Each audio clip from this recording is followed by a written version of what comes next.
So in this case, for example, Mr. Baldwin's clothes had red on them and you tested it for blood. You know, you see him here as a defendant in a courtroom wearing a suit jacket. He wasn't dressed like that on the scene, right? Right. He was Harlan Rust and he had his actor costume on, right? Yes. And you actually took those clothes and tested them for blood, like you said before, right? I did. And he was shaking as you did that, was he not?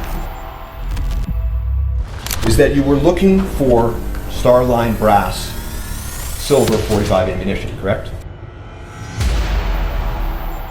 Alec Baldwin stands firm on his statement that he did not pull the trigger. However, the incident tragically led to the death of cinematographer Helena Hutchins and director Joel Souza. It later became partially clear that Baldwin was not solely responsible for the incident. The film's armorer, Hannah Gutierrez-Reed, and the movie's assistant director, David Halls, were in control of the ammunition in this situation. Day 1 of the case took a wild turn. Let's see what Day 2 brings. If you haven't watched Day 1, be sure to check out our channel and stay tuned to watch the complete series of Alec Baldwin's manslaughter trial. Alec Baldwin admitted that he was the one who pulled the gun's hammer and not the trigger, and has pleaded not guilty. If this trial does not end in favor of Alec Baldwin, he might potentially end up in jail for over 18 months, convicted of involuntary manslaughter. However, his trial will be dismissed otherwise. Day 2 of Baldwin's trial is particularly about testimony from crime scene technician Marissa Popple, handling of the gun, mix-up of ammunition, and so on. Alex Spiro interrogates crime scene technician at the Santa Fe County Sheriff's Office, Marissa Popple, about how the gun was handled and if the ammunition was mixed up. According to Marissa, when they arrived at the set of Rust, they found the prop gun to be broken or destroyed, meaning the gun and the broken parts exist as evidence. Additionally, Marissa Popple and her team executed a search warrant at Seth Kenney's prop house, the prop supplier to the movie, who also supplied Starline brass silver ammunition to the set. Were they aware of the mix-up, or was it an unforeseen accident? But as being part of the investigation and entrusted with the evidence in this case, the gun will never be in exactly the same condition that it was in on October 21st. Fair? Yes. Then I want to talk to you now about the ammunition piece of this. And the investigation into the source of the lethal bullet in this case led you to executing a search warrant at Seth Kenney's prop house, right? Yes. And you knew that he had provided Starline brass silver ammunition to the set, correct? Yes. What you were investigating at that time was whether it was Starline brass silver and only dummies, or if it was Starline brass silver and he also had live ammunition at his prop house, correct? Yes. And you did know that Seth Kenney kept live ammunition at his prop house, correct? I believe at that time we were looking for live ammunition, yes. Right, but you were aware of whether you found the exact correct live ammunition that matched perfectly the live ammunition on the movie set. You did ultimately recover some live ammunition, and you had probable cause to get a search warrant, right? Yes. According to Popple's testimony, she says that the Seth Kenney prop house did indeed have both dummy and live ammunition in the same place. As a prop house actively sending out ammunition to various movie sets, the presence of both live and dummy rounds raises questions and suggests something might not be right. What was the main reason for their apparent negligence in keeping their ammunition stored this way? So, in this case, for example, Mr. Baldwin's clothes had red on them and you tested it for blood, right? Yes. And it turned out it was movie set blood, right? Yes. Meaning it wasn't actually blood. Correct. Right? Okay. So, as you continue through the scene, you get to the prop cart and you find the shell casing. And I'm showing you Exhibit 29, and in a moment I'll show you Exhibit 28. And this is the shell casing that you recovered in this case that housed the lethal projectile, correct? Yes. And in fact, you were able to then recover the actual bullet piece of the ammunition because you learned from Mr. Baldwin that it was at the hospital with Mr. Souza, right? Yes. And so you were then able to go to the hospital, and we heard from that officer, and collect the other piece of the ammunition, correct? Yes. And that's an example, right, of learning something from a witness and making a decision based on it, right? Yes. Okay.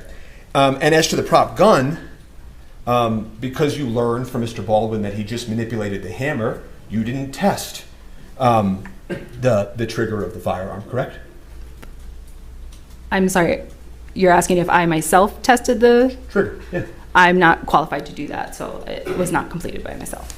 Well, fair to say that because you learned that from Mr. Baldwin, it impacted the way that you evaluated the evidence in this I case. object to the form of question. Can we approach? While live and dummy ammunition are difficult to distinguish, live ammunition has a silver lining inside that is clearly visible in the picture produced by Alec Baldwin's lawyer, Alex Spiro.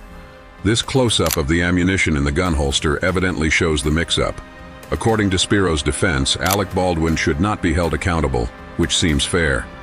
The gun used in the shooting on the movie set could not have been fired without pulling the trigger, according to an FBI forensic report.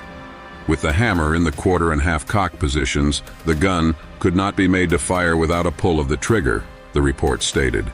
However, in previous interviews, Alec Baldwin has stated that he certainly did not pull the trigger. The trigger wasn't pulled, he said. I didn't pull the trigger.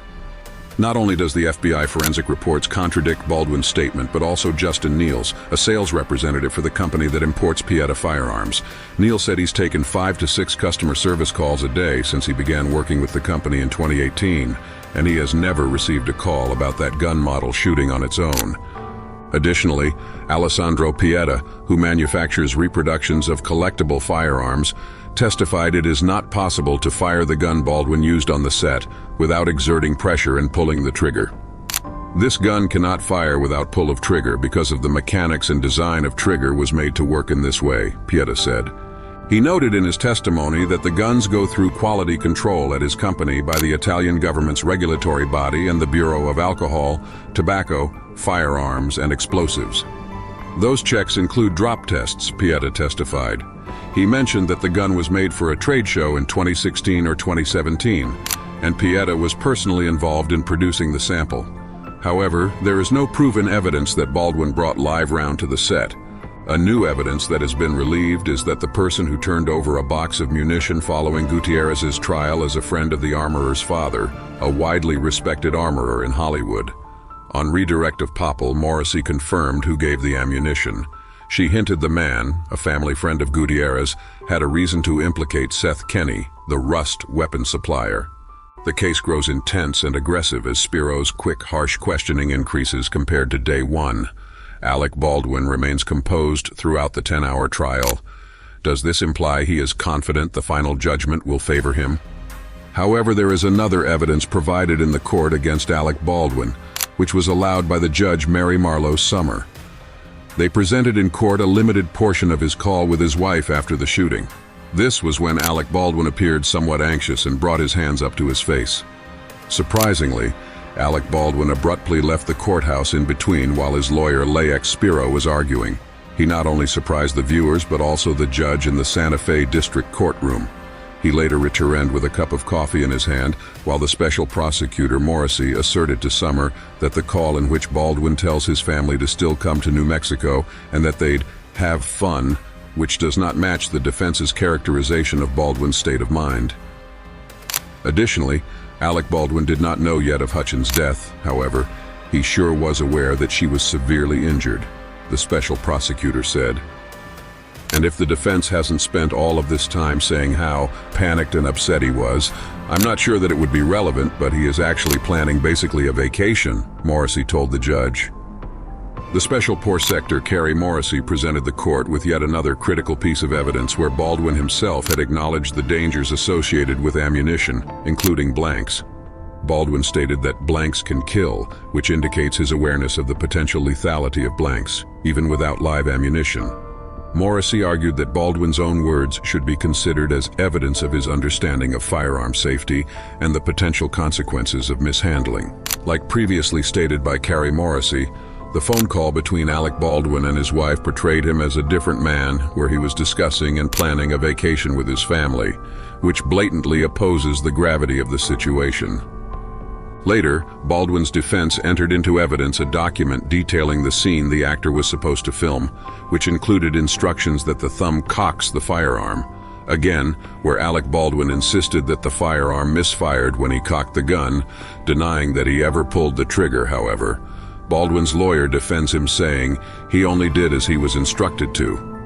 After a long back and forth between the prosecutors, day 2 of Alec Baldwin's manslaughter trial came to an end. The court was dismissed and the prosecutors planned to call Rust armorer Hannah Gutierrez-Reed to the stand Friday, a source familiar with the matter. Stay tuned to watch the complete series of Alec Baldwin's trial and let us know your thoughts on this.